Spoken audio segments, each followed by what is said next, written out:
अस्सलाम व्यूअर्स, मैं हूं मलिक अली और आप देख रहे हैं मेरे YouTube channel Malik Ali Hasan. Viewers, जैसा कि आपको पता है कि रमीज राजा का तमाम ही फिक्सर्स से 36 का आंकड़ा है और रमीज राजा हमेशा फिक्सर्स को आड़े हाथों लेते हैं, उन पर तनकीद की जाती है। और जब रमीज राजा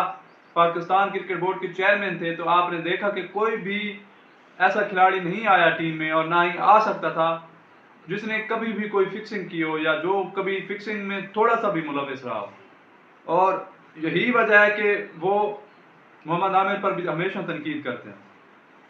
मसला ये नहीं है कि वो तनकीद करते हैं, तनकीद तो हमें समझ आती है कि वो इसलिए करते हैं क्योंकि वो कहते हैं कि जब 2010 में मोहम्मद आमिर ने और सलमान बट ने ये कारनामा सर अंजाम दिया था तब वो कमेंटेटर थे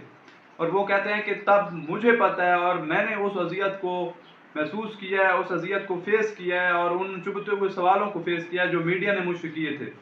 और मुझे जो शर्मिंदगी हुई थी गोरों के सामने वो शर्मिंदगी मुझे याद है, इसलिए मैं मोहम्मद आमिर या किसी भी फिक्सर के हक में नहीं हूँ। वो बात तो ठीक है आपकी कि उसने पाकिस्तान का नाम जो है वो खाक में मिला दिया था, लेकिन रमीज राजा को आप ये भी देखना चाहिए ना कि जब वो कमेंटेटरी करते हैं तो फिर वो खुद उनकी तारीफें भी करते हैं।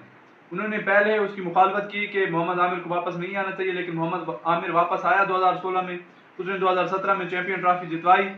फिर रमीज राजा साहब भी खुद उसकी तारीफें करते रहे और उसके गुण गाते रहे क्योंकि उन्होंने पैसे लिए हुए थे और उनका काम यही था कि उनकी तारीफें करें। तो फिर वहां पे क्यों तारीफ की, किसी और की कर लेते, क्यों मोहम्मद आमिर की तारीफ की? इसका मतलब यह है कि मोहम्मद आमिर में वो कैपेबिलिटी है, वो टैलेंट है कि वो अपनी तारीफ करवाता है और वो परफॉर्म करता है और वो बड़े इवेंट्स का और बड़े मैचेस का और प्रेशर सिचुएशन को बेहतर हैंडल करने वाला प्लेयर है। फिर उन्होंने जो है दोबारा से उन पर तनकीद करना शुरू की, लेकिन फिर वो परफॉर्म कर जाता है और जब जब वो परफॉर्म करता है तब तब सबको उनकी तारीफ करनी पड़ती है। तो इसलिए रमीज राजा को भी देखना चाहिए कि ठीक है आप उनके मुखालिफ हैं, लेकिन आप उनके टैलेंट की भी कदर करें और आप भी आप जिद छोड़ दें, क्योंकि कोई भी इंसान है उससे गलती अगर हो जाती है तो तौबा कर लेता है और जब अल्लाह कहता है कि तौबा के बाद मैं माफ़ कर सकता हूँ, तो फिर हम इंसान कौन है, हम भी तो माफ़ कर सकते हैं, हम भी तो दूसरा चांस दे सकते हैं। और मोहम्मद आमिर ने जो कुछ भी किया था उसने वापस आकर 2017 में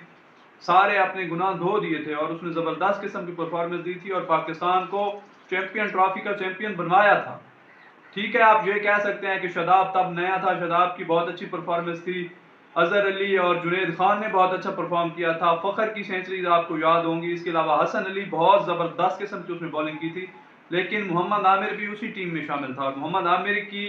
कारकर्दगी भी आप राइट ऑफ नहीं कर सकते। और इसी तरह अब 2024 का उसने वर्ल्ड कप खेलना है, तो मैं आपको बता रहा हूँ कि जिस तरह की कैरिबियन की पिचेज हैं और जिस तरह का मोहम्मद आमिर का एक्सपीरियंस है, मोहम्मद आमिर ने वहाँ पर परफॉर्म करना ही करना है। और जब मोहम्मद आमिर परफॉर्म करेंगे तो फिर यही राजा साहब होंगे जो कमेंट्री में बैठकर उनके गुण गाएंगे। तो फिर सवाल जो है कि वो किस मुंह से मोहम्मद आमिर की फिर तारीफ करेंगे। और अगर आपको पता है कि वो इस टैलेंट का और इस कैलिबर का है कि वो टीम में आज भी खेल सकता है, आज भी हमारी बॉलिंग अटैक को लीड भी कर सकता है और पाकिस्तान को मैचेस भी जितवा सकता है प्रेशर सिचुएशन में, तो फिर आपको जरा हौसला करना चाहिए, दिल बड़ा करना चाहिए और उनकी गलतियां बार बार उन्हें याद नहीं करवानी चाहिए, माफ कर देना चाहिए, आगे बढ़ जाना चाहिए, ताकि कल को जब आपको उनकी तारीफ करनी पड़े तो फिर आपके माथे पर शर्मिंदगी ना हो। मिलते हैं नेक्स्ट वीडियो में, तब तक के लिए अल्लाह हाफिज।